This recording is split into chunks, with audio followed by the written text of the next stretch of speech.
Hello everyone and welcome to Chapter 3, the topic of which is the cell.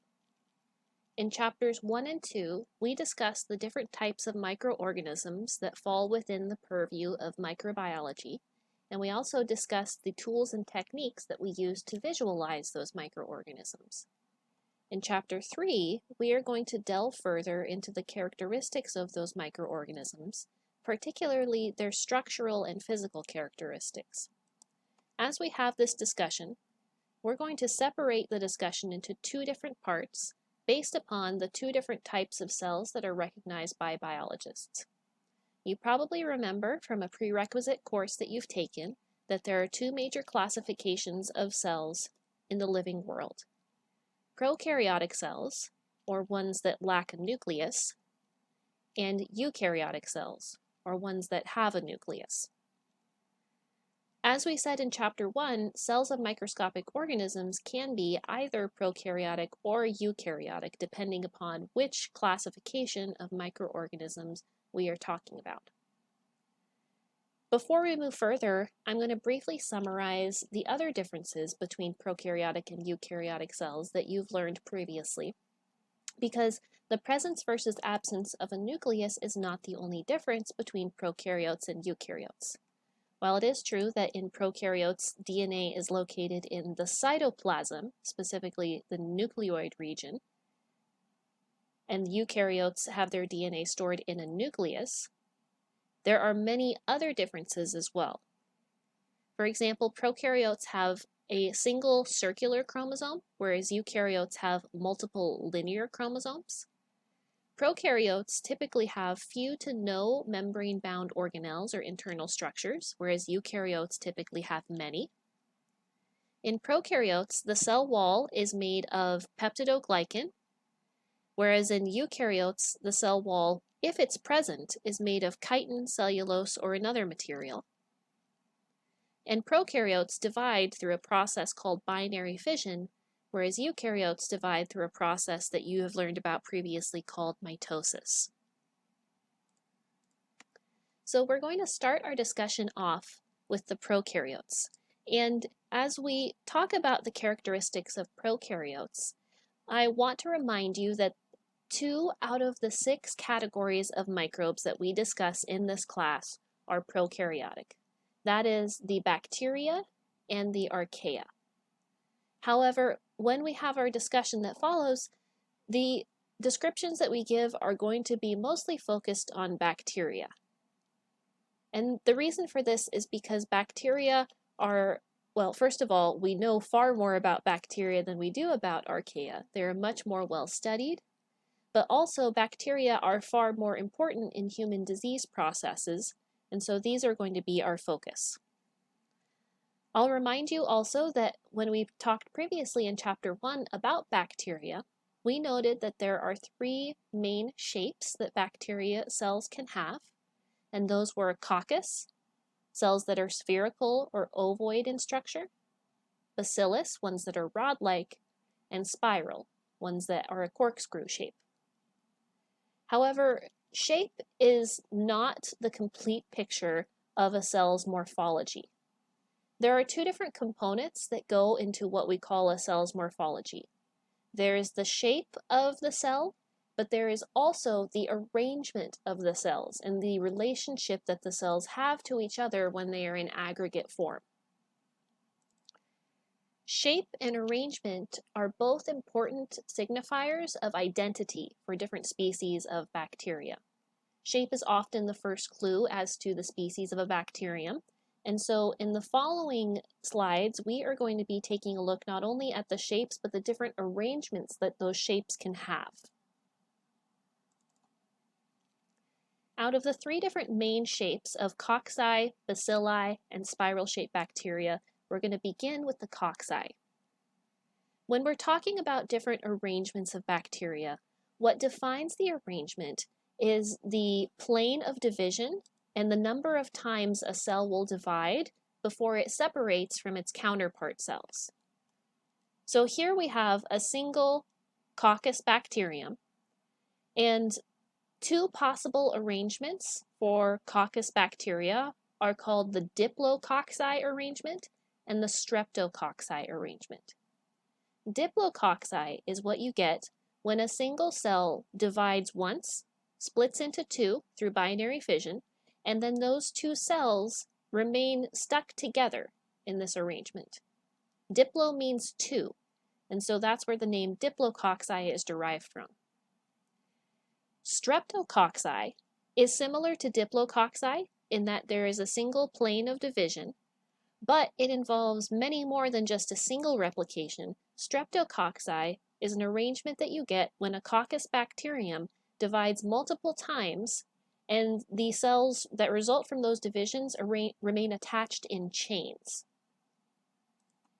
It's also possible to have more than one plane of division. In the tetrad arrangement of cocci bacteria, there are two planes of division, so that the cell divides once in one direction, and then those same cells divide in a different direction, and all four resulting cells remain adhered to each other in the tetrad arrangement. You can also get a sarsenet arrangement, which is kind of like a double-decker tetrad. Instead of a cluster of 4, it's a cluster of 8 that are stacked on top of each other. So there are two planes of division in the horizontal direction and one in the vertical direction. The final arrangement that's possible for cocci bacteria is the staphylococci arrangement, and the staphylococci arrangement doesn't have a defined plane of division. So in other words, the bacteria divide repeatedly in any old direction and remain clustered together kind of like a bunch of grapes. Next we have the bacilli, or the rod-shaped bacteria. These bacteria can also have different arrangements, such as the single bacillus, which is the simplest possible arrangement of bacilli. This is where the single bacterium is not related to and not attached to any other bacteria. Diplobacilli, much like Diplococcus, is where the cell divides along a single plane and then those two cells remain attached to each other. It's possible to have single bacillus and diplobacillus present within the same sample and species of bacteria, as you see in this image right here. We've got a single bacillus highlighted up here, and in the very same sample we have a diplobacillus right here. We also have streptobacilli. Again, remember that streptococci was spherical-shaped bacteria that were arranged in chains. Streptobacilli, so strepto meaning chain, is rod-shaped bacteria arranged in chains. Coccobacillus is a variation on the bacillus bacterium, which is sort of truncated and more oval-shaped than rod-shaped. And because of this, it's kind of considered to be an in-between shape between the coccus and bacillus bacterium, and therefore it is called coccobacillus. Next we have the spiral-shaped bacteria. There are 3 different subcategories of spiral bacteria, the first of which is called a vibrio. A vibrio is a curved rod, and sometimes this is actually categorized as a bacillus shape, but here we have it categorized as a spiral. A spirillum is a rigid corkscrew, and that can be contrasted to a spirochete, the third and final type of spiral bacteria, which is a longer, thinner, more flexible corkscrew. So now you're going to test your ability to recognize some of these shapes and arrangements with a couple of checkpoints. Here we have a microscopy image of cells with a particular morphology. How would you describe this morphology?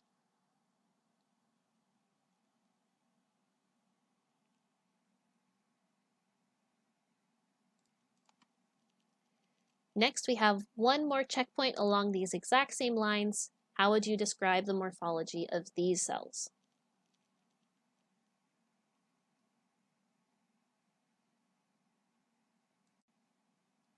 So now that we have completed our discussion of the different possible morphologies of prokaryotic cells, we are going to take a close look at a prokaryotic cell and the structures that are found on its surface and within it. What we're going to do here is work from this given diagram of a model prokaryotic cell, and we're going to start on the outside of the cell and work our way into the cell. So we're going to start with things that are sort of outside and on the surface, go over their functions, and then gradually we will move downward and inward until we're inside of the cell and look at structures in there. So the first structure that we want to talk about, which is outside of the cell, is something called the glycocalyx. Glycocalyx is a word that literally means sugar coat. It is a sticky substance that the cell makes and then secretes to its exterior, and then that glycocalyx layer sits on the surface of the cell wall and offers additional protection to the cell.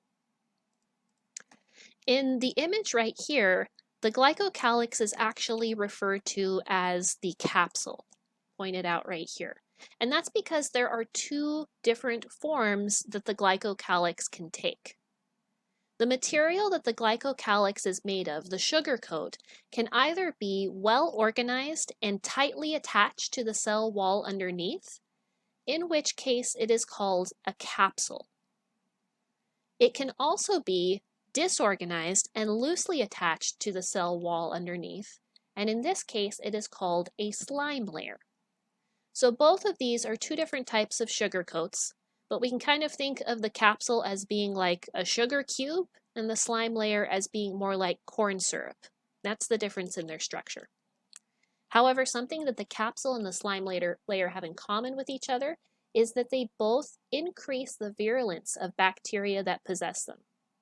Not all bacteria have a glycocalyx, but when they do, and when it is a capsule form, it increases the virulence of the bacterium by protecting them from being destroyed by the immune system of the host that they are infecting.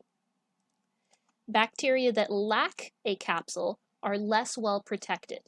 And a great example of this is in the species that we call Streptococcus pneumoniae.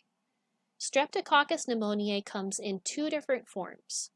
One of them that is encapsulated or possesses a capsule, and another one that lacks a capsule. And it is only the encapsulated form that is able to cause the respiratory infection that we call pneumonia. In the images on the screen, we see the results of a special biochemical test called a Quailung reaction, which can be used to test for the presence of a capsule using antibodies. And in the left-hand side, we can see a positive reaction which shows the presence of the capsules around these cells, but not around the cells on the right-hand side. But let's not forget about the slime layer. The slime layer is the other form of the glycocalyx, and slime layers also increase the virulence of the bacteria that possess them. And that's because slime layers allow cells to attach to each other and also attach to surfaces that they come into contact with, which facilitates the formation of something called a biofilm, which is a layer of tightly packed cells attached to each other and attached to surfaces, and their arrangement in this manner both resists the human immune system and resists disinfection by protecting the cells that are located in this biofilm layer. So this too causes them to become more virulent. In this image right here, we can see a great image from an electron microscope taken of a slime layer composed of Staphylococcus aureus cells that are forming a biofilm on an indwelling catheter. So catheters or other indwelling medical devices are a common site where biofilms can form if they are left in the body for too long and stagnated, which allows a biofilm to build up on their surface. Another great example of a biofilm that might be a little bit closer to home is what happens to your teeth after you eat a sugary meal and you run your tongue over them and you feel that kind of fuzzy feeling on the surface of your teeth. That is a biofilm that is forming from the microbes that are inside of your mouth as they grow and proliferate in reaction to the sugar that you have just consumed. So now that we've talked about the glycocalyx, we are going to move on to talking about different types of extracellular appendages, or in other words, appendages that are attached to the cell but stick off of the cell and perform some function. For example, the flagellum. Flagella are these long, stringy appendages that allow the cell to move through its environment by rotating. So they rotate like a propeller, and in doing so, they can move the cell toward or away from substances that it either wants to pursue or wants to get away from. There are two major ways that bacterial cells use their flagella to move in their environment. The first one is called chemotaxis, which describes the movement of bacteria either toward or away from a chemical substance. For example, they may want to move toward a substance that they can eat and consume for fuel, or they may want to move away from a substance that is toxic to them. Phototaxis is also possible, and this is the movement of bacteria towards a light source. This is particularly useful for microscopic organisms that are able to perform photosynthesis because this allows them to move towards their primary fuel sources of sunlight. There are several different patterns in which flagella can be arranged on the exterior of bacteria cells. Monotrichous flagella represents a single flagellum that is projected off of either one or the other end of the cell. So the example cell that we've been looking at has a monotrichous flagellum. Amphitrichous flagella is one or more flagella that are present at opposite ends of a bacterial cell. Lophotrichous flagella is multiple flagella that are projecting from a single end of a bacterial cell. And peritrichous flagella, finally, are flagella that have no particular pattern in which they are attached to the surface of the cell. They're sort of found in a disorganized manner all over the surface. So these are cartoon depictions of the different arrangements. And here we have some actual microscopy images of these different arrangements. So peritrichous is disorganized, monotrichous, singular, lophotrichous, multiple, amphitrichous, either end. Another type of extracellular appendage that we can find on bacterial cells is fimbriae. Fimbriae, unlike flagella, are very short, thin appendages, and the function that fimbriae perform is kind of similar to a slime layer. It allows them to adhere to other cells and surfaces and facilitates the formation of biofilms. The fimbriae sort of get tangled up with the fimbriae of other bacterial cells that possess them, and in this way they allow mutual attachment. Next we have the pilus, the plural of which is pili. Pili are similar in structure to fimbriae in that they are shorter and thinner than flagella, but they have a different function. They are used either for twitching motility, which is exactly what it sounds like. It's the movement of the bacteria through the repeated twitching of this extracellular appendage, as well as for conjugation. And conjugation is the exchange of genetic information between two different bacteria.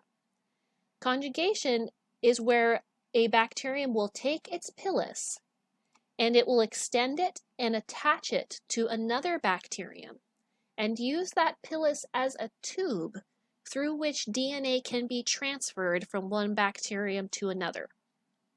This is a fascinating process that we'll talk more about later, but it is a very important process because it is a way that bacteria are able to exchange genetic information with each other and generate diversity. Diversity in bacterial populations would be lacking in the absence of mechanisms like this because every bacterium reproduces by cloning itself and making identical copies of itself. The pilus and the process of conjugation allows for bacterium to share genes, and the consequences for humans can actually be quite negative because it has been realized that bacteria are able to conjugate and share genes for damaging traits such as the production of toxins or the ability to become resistant to antibiotics. Both of those are known to be passed between bacteria through conjugation. In this checkpoint here, I'd like you to take a look at this microscopy image and tell me what arrangement of flagella do we see in this bacterium.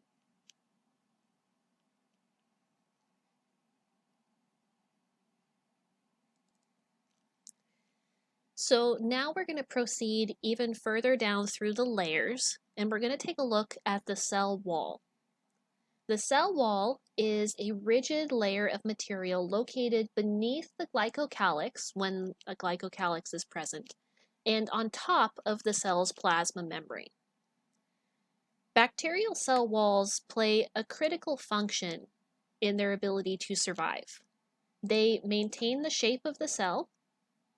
They protect the very fragile cell membrane that lies underneath. As you can see in this electron microscopy image, we've got the thick cell wall on top, and then underneath it, this lighter colored layer is the delicate plasma membrane.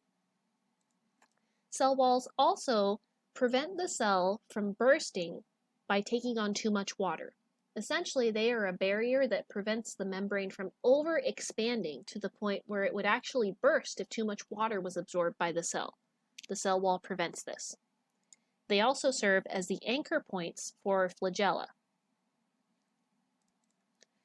As it turns out, the structure of the bacterial cell wall is so important for its viability that it's a very good thing to target and disable if you're looking to kill a bacterium. And so many of our antibiotics actually go after the cell wall, and by destroying the cell wall are able to destroy the bacteria. This leads us into our discussion of the composition of the cell wall and the material that it is made out of, which we have noted before is called peptidoglycan. Peptidoglycan is a very complex material that is made out of a combination of both carbohydrates and proteins. Specifically, disaccharide carbohydrates are cross-linked with polypeptide or very small proteins to form a rigid material that gives the strength to the cell wall. There are multiple ways that peptidoglycan can be formulated and incorporated into the cell wall, leading to two major categories of bacterial cells that are recognized based upon their cell structure. The first is the gram-positive cell wall. The gram-positive cell wall you may recognize as being mentioned in our previous lecture when we discussed differential staining and the gram stain. That's what this structure is named for. Gram-positive cell walls contain many layers of peptidoglycan that are stacked on top of each other, signified here by the big purple block on top of the cell membrane. They are therefore very thick and rigid, and they are interspersed with these things called teichoic and lipoteichoic acids, which play a role in regulating cell division and determining the shape of the cell. So here's a closer look at the gram-positive cell wall. As we can see, very thick, located on top of the cell membrane here. The gram-negative cell wall, on the other hand, has a quite different structure. While the cell wall is composed of peptidoglycan, instead of many thick, rigid layers of peptidoglycan, it is composed of just one or very few layers of peptidoglycan, making it thinner and more flexible. The wall is also located in a space called the periplasm, which is sandwiched in between two layers of membrane, the inner cell membrane and the outer cell membrane. The outer membrane, furthermore, contains embedded toxins called lipopolysaccharides that play a role in the virulence of gram-negative bacteria. The thinness of the wall, furthermore, leads it to lack the teichoic and lipoteichoic acids that we saw in gram-positive cell walls. So here's a closer look at the gram-negative cell wall. As we can see, there's an outer membrane, a thin layer of peptidoglycan, and then an inner cell membrane. And here's a side-by-side comparison of the gram-positive on the left and gram-negative on the right cell wall.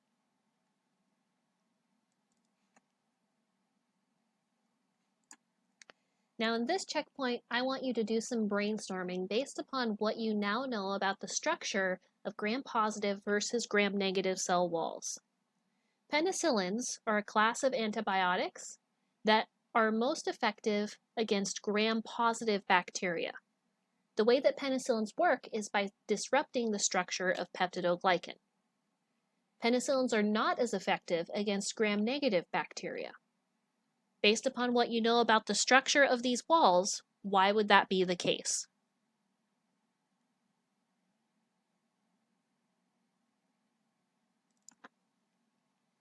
We also need to take a moment to mention the acid-fast cell wall as well, because we did discuss the acid-fast cell wall back in Chapter 2 when we were talking about the acid-fast differential stain for identifying mycobacteria. The acid-fast cell wall is a special variation of cell wall found in only a few species of bacteria, which is characterized by the presence of a layer of waxy mycolic acids that are found on top of the layers of peptidoglycan in the wall. These mycolic acids have a protective effect upon the bacteria, and therefore special antibiotics must be used to combat acid-fast bacteria compared to regular bacteria that do not have this layer.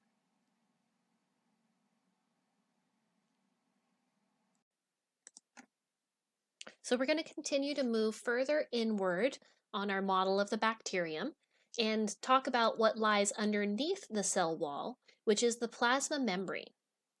The plasma membrane is a selectively permeable barrier that encloses all of the internal structures of the cell. So once we are past the plasma membrane, we will officially be inside of the cell.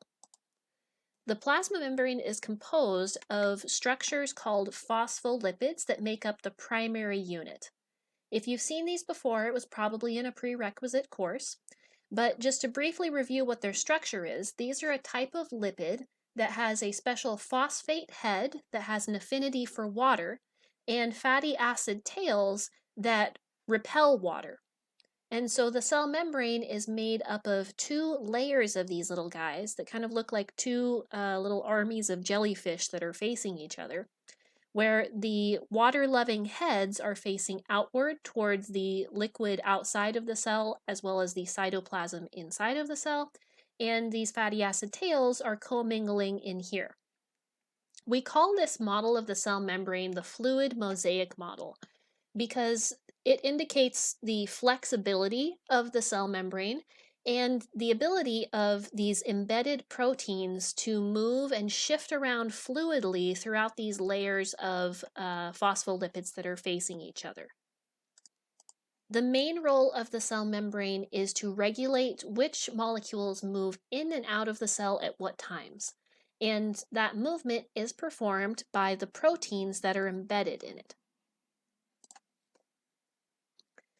So now that we've talked about all of the layers that are outside of the cell, we are now moving into the cell where we find the cytoplasm. Cytoplasm is the name for the jelly-like substance that fills up the inside of the cell. It's essentially the soup that everything else is swimming in. One of the things that we find inside of the cytoplasm in a prokaryotic cell is the nucleoid. The nucleoid is the region that contains the DNA, including both the bacterial chromosomes and the plasmids, which are extra chromosomal genetic elements. These little guys are tiny loops of DNA that can be transferred, for example, through a pilus to a neighboring bacterium during that process we talked about called conjugation. One key takeaway is that there is no barrier here surrounding the DNA in the nucleoid. The nucleoid region is a barrierless space.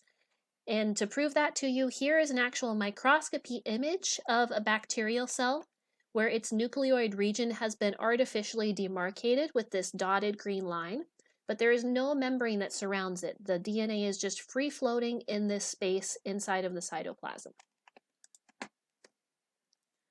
Something else we may find in prokaryotic cells are structures called inclusions. Inclusions are spaces where excess nutrients may be stored, and this can include glycogen, starch, sulfur, or other minerals. Another feature that we find inside of prokaryotic cells are ribosomes. The role of ribosomes, you may remember, is to synthesize the proteins for the cell. But it's worth mentioning that the structure of the ribosomes in prokaryotic cells is different than the structure of the ribosomes in eukaryotic cells. Because ribosomes play a critical role in bacterial cells by synthesizing all of their proteins, and because their structure differs from that of eukaryotic cells, they are a common target for antibiotics because we can design antibiotics that specifically attack the prokaryotic ribosome but have no effect on the eukaryotic ribosomes that are found in our cells and thus limit the toxicity of those antibiotics to us. Another feature that can be found in some bacterial cells, but definitely not all, are endospores. Endospores, as we mentioned before, are these extremely robust resting cells that are formed mainly inside of species belonging to the genera Bacillus and Clostridium during times of environmental stress. As I said before, I like to call them the bacterial bomb shelters because they are a tiny compartment that the cell synthesizes in order to store its DNA away and later allow that endospore to germinate and give rise to a new lineage of bacterial cells once the stressor has gone away. This image right here, I by no means want you to memorize or know the stages of, but this gives you an idea of how endospore formation takes place. The cell initiates endospore formation by forming a separate compartment inside of the cell where it transfers a copy of its DNA. The spore is then coated, and then the bursting of the mother cell releases the spore, which can then go on to germinate into a new cell that is genetically identical to the original cell once environmental conditions improve. Endospores are so robust that they can resist literally thousands of years of poor environmental conditions and still remain viable.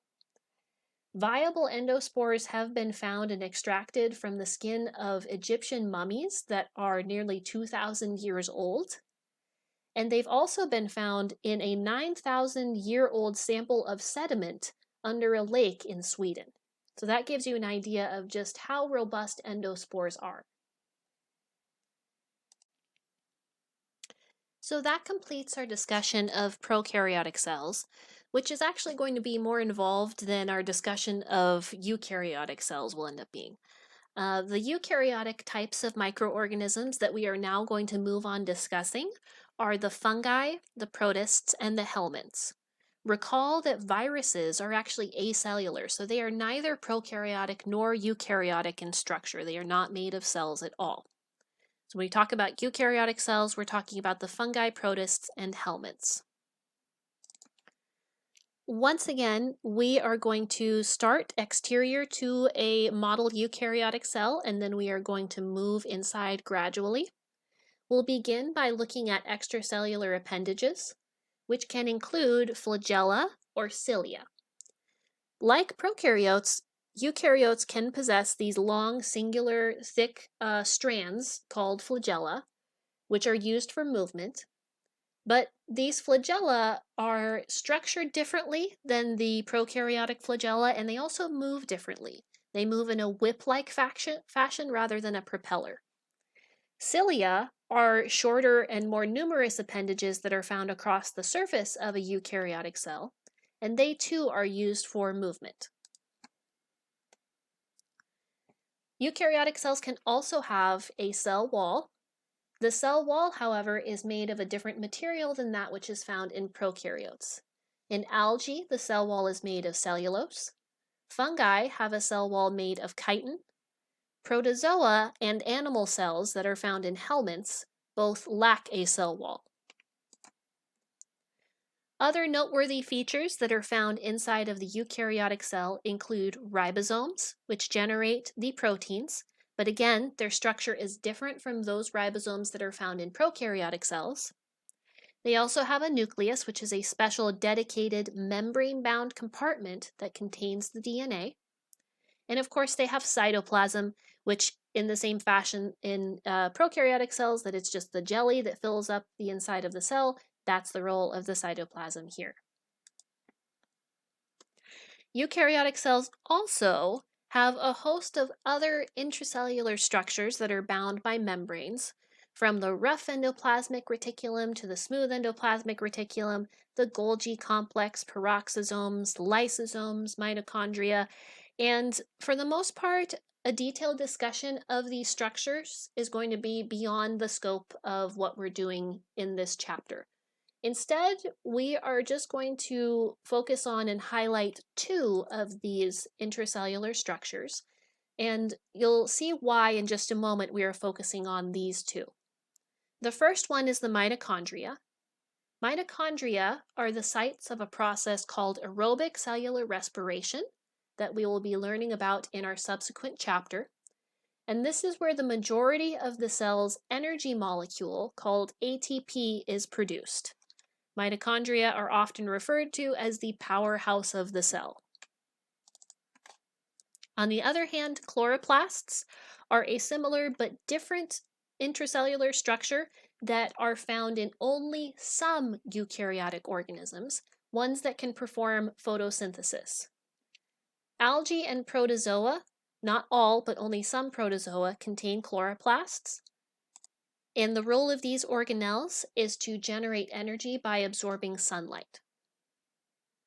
So why do we focus on just these two organelles, mitochondria and chloroplasts? Well, these two organelles are the focus of an important theory that actually unifies our understanding of how eukaryotic cells evolved from prokaryotic cells. And that theory is called the theory of endosymbiosis. Endo, the prefix endo, means inside, and symbiosis means mutually beneficial or working together. So what this title of the theory actually means is that a smaller cell was engulfed inside of a larger cell, and they developed a mutually beneficial relationship. It is believed, with very strong evidence, that mitochondria and chloroplasts originated when a prokaryotic cell that was free-living was engulfed by a eukaryotic cell and developed a mutually beneficial symbiotic relationship wherein the internal structure of the engulfed prokaryotic cell provided energy for the eukaryotic cell, and the eukaryotic cell provided protection for the prokaryotic cell. And over the course of millennia of evolution, they eventually became so entwined that they now cannot live without the other. There's lots of evidence that supports the theory of endosymbiosis, including the fact that both mitochondria and chloroplasts are about the same size as a free-living prokaryotic cell. Mitochondria and chloroplasts also have their own set of DNA, which is not true of other organelles that can be found inside of eukaryotic cells. This suggests that they came from a free-living organism that once had its own dedicated chromosomes. They also possess ribosomes, which are a feature that are found in prokaryotes, and furthermore, the ribosomes that are found in mitochondria and chloroplasts are more similar to the structure of ribosomes that are found in free-living prokaryotes today. Their membrane structure resembles that of prokaryotic cells, and they are sensitive to antibiotics. So this brings us to the end of the lecture, where we're going to finish off by tackling two checkpoints to review the content we've just learned. In this checkpoint, I want you to compare and contrast the extracellular structures that we've learned about in this chapter by telling me what type of organism can have each type and what it is used for. When I say what type of organism, I mean, is it found in prokaryotes, eukaryotes, or both? Do this for Fimbriae, flagella, cilia, and pili. And lastly, you have isolated a gram-positive cell with endospores and no nucleus. Tell me if this is a prokaryotic or eukaryotic cell, and tell me how you know. And when you finish this last checkpoint, you are finished with Chapter 3.